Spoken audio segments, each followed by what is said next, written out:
Naipangtatlo sa 7 luxury cars ng mga diskaya. Kabilang ito sa 12 luxury cars na ipinasubasta ng Bureau of Customs. Isang detalye sa report ni Gav Villegas.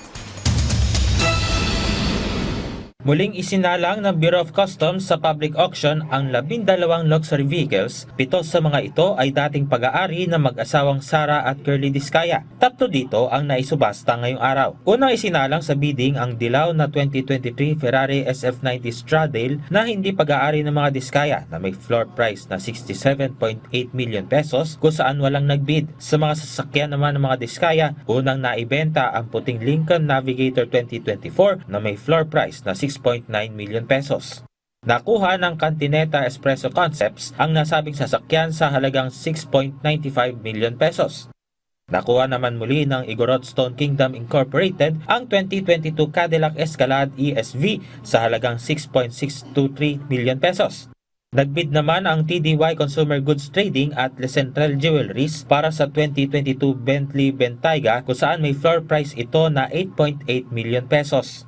Naipanalo ng TDY Consumer Goods Trading ang bid para sa nasabing sasakyan sa halagang 12.1 million pesos.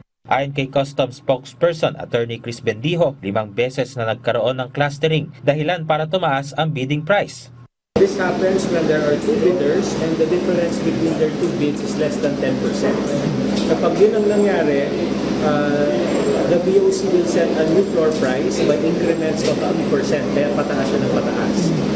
Para naman sa winning bidder ng 2022 Cadillac Escalade ESV, ikinwento nito kung bakit niya ito pinag-interesan na bilhin. Meron tayong na bid na Rolls-Royce a couple of weeks ago. Kailangan ng kasama. Kasi ito, kaming mga igorot, kailangan ng pidpidwa. Hindi pwedeng isa lang, kailangan may kasama lagi. Yan ang aming paniniwala. Kaya bumaba kami at nakibid dito sa Cadillac. Sir, ba't di pa Na bulletproof eh. No? Yung nga sabi, pag merong Rolls-Royce, meron ding Cadillac. Kasi mga status symbol yung mga sasakyan na yan eh. Yun ang tulong namin sa government. We are supporting the government's bid to recover ill-gotten wealth. Kaya sumusuporta kami sa ganyan. Bigo namang maisubasta ang iba pang sasakyan ng mga Diskaya, kabilang ang 2022 GMC Yukon Denali, 2021 Cadillac Escalade, 2022 Maserati Levante Modena, at 2022 GMC Yukon XL Denali. Aabot sa 25.771 million pesos ang kabuang halaga ng nakolekta ng BOC mula sa mga naisubastang sasakyan. Gab Humilde Villegas para sa Pambansang TV sa Bagong Pilipinas.